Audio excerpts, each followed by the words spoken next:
The high protein diet thing, I mean, I hear people talking about this where they're having 1.8 to 2 grams per kilo per day. Yeah. So a guy weighing 100 kilos, Yes. 200 grams of protein per day. And I just put that in context. It's impractical. Yeah, I mean, how many breasts of chicken is that? It's about it's 8 to 10 breasts of chicken per day to get through, which, it's a lot for sure, without question. So it's there's that. And then alongside that, there's obviously the issues with trying to digest that much protein. Yeah, so there are scenarios when having that amount of protein, 1.8 to 2 grams, sometimes higher, may be indicated for somebody, whether they are a highly exercising individual, maybe they have a specific goal in mind to do with body composition change, or maybe there is a rehabilitation and injury rehabilitation process going on. Higher protein requirements may be indicated. There are clinical scenarios where higher protein requirements may be indicated as well. But there's always the practical challenge of translating that into real life food. What does that look like? We also have to think about if someone is consuming that amount of protein, it might mean that that's at a cost of another nutrient. So it's compromising someone's dietary intake in other ways.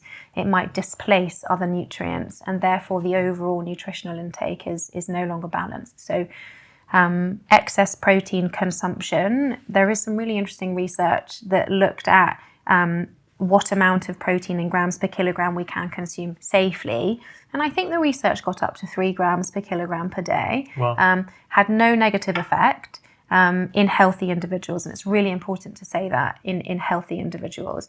There's people in their 20s, 30s. What was their age group? Was it across both sexes? Yeah, it was looking across the spectrum, but it doesn't take into account individuals that have underlying health problems. So when I worked in chronic kidney disease, in my NHS career, protein was a nutrient that we did have to modify depending on what stage somebody was at in terms of their kidney function. If somebody has normal kidney function, then really there isn't too much worry about consuming excess protein other than for those reasons I talked about before. But as chronic kidney disease takes place and declines, because the breakdown products of protein are filtered by the kidneys to remove them from the blood, when the kidneys aren't working properly, those levels can build up in the blood and cause people to be very poorly. And so as chronic kidney disease progresses, protein requirements reduce. But if someone is then on dialysis, which is an intervention that does the job of the kidneys, because there's increased protein loss through dialysis, protein requirements increase.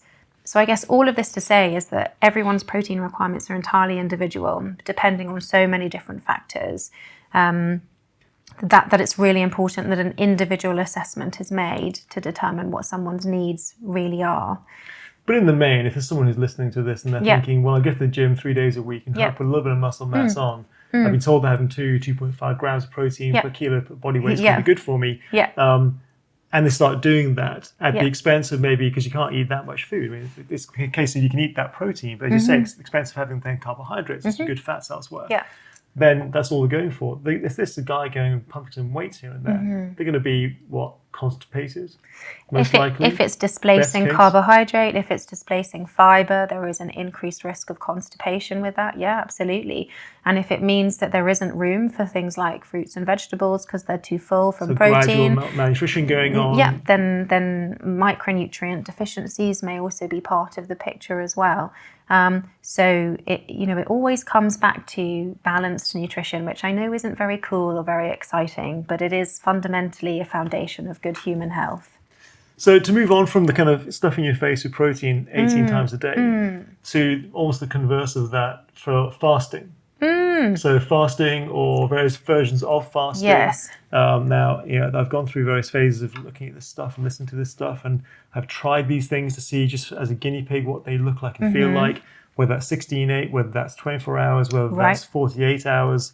And I mean, it's pretty horrendous, to be honest with you. So going for a long fast, and I've got people I know who've done 5-day fasts. Gosh. Of just purely, pretty much water only over the 5 days, and convinced that they will get some form of cell regeneration. They'll get the dumping of senescent cells. They feel better. They feel good. I just don't believe a word of it personally. I think it's complete rubbish. But I do think there's something personally, this might go against the grain for you, in a 16-8 approach to eating. I think this kind of intermittent fasting, from the point of view of having maybe an anti-inflammatory effect and a gut rest could be interesting. So we should dive into looking at that. It's all about frequency of that as well. And I'd caveat that too with, if you're exercising really hard and trying to achieve certain goals, it's quite hard to fast. You're missing out on what you need when you need it. Yes. So fasting is a really broad term, and there are different modalities of fasting that someone might undertake. Whether it's sort of time restricted feeding, where somebody might only be consuming food during a restricted window, so a little bit like the 16-8 protocol you mentioned earlier. Whereas there can be forms of intermittent fasting where somebody may eat nothing or very little on, say, 2 days of the week, and then they might eat their normal diet on the other days of the week. And then there are much longer fasts that also exist, 24-hour fasts, even longer than that. And it's a complex area. Yes, there is really interesting research out there that does indicate there may be some benefits metabolically to fasting. Coming from what mechanic? What's causing that? What's the main reason why that improves potentially? Potentially. So there's a concept called the metabolic switch that can occur during fasting, where the body switches from using carbohydrate as its primary source of fuel to using fat as its source of fuel. And it's through that mechanism and the changes that occur at the cellular level within our mitochondria that seem to perhaps present benefits when we're thinking about metabolic health. And there are lots of studies out there that look at this, but primarily these studies have been in animal models, mainly in mice. And that in itself presents challenges in terms of extrapolating that research into human beings. Does the same cellular level change occur in human beings that we see in animal models? But I guess the angle that I come at it from a dietitian who works in practice, seeing people day to day, is more the practical challenge that fasting presents. Practical in terms of how it allows someone to engage in the world in the way that they really want to, but also in terms of the risks it presents to someone's nutritional status. For example, in a time-restricted feeding window, is there enough opportunity for somebody to eat all the nutrients that they need? Same with intermittent fasting. If there are 2 days of the week where diet is highly restricted, what happens to someone's eating behaviors on the other days of the week? Fasting is a form of restriction, and we know that restriction comes with many risks, whatever forms that takes.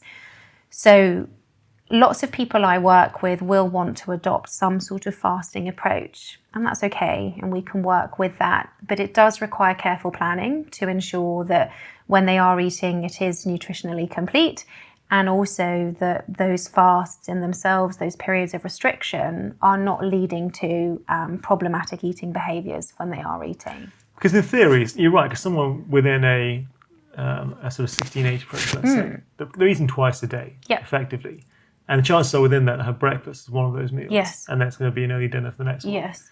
And then the breakfast might be some yogurt and some fruit. And then the dinner might be, a larger thing. But you're eating effectively one meal a day, in effect. So you've reduced your opportunity to be eating in a nourishing way. And so for some people, if often an intermittent fasting approach or a time-restricted feeding approach is adopted if someone's wanting to lower their calorie consumption, the research shows that whatever method you take, whether it is a fasting approach or a non-fasting approach for calorie reduction, the outcomes in terms of weight loss are the same.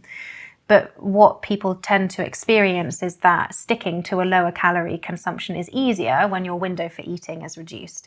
So it can help with that adherence side of things. It isn't that fasting confers better health outcomes, it just helps someone stick to the plan, essentially.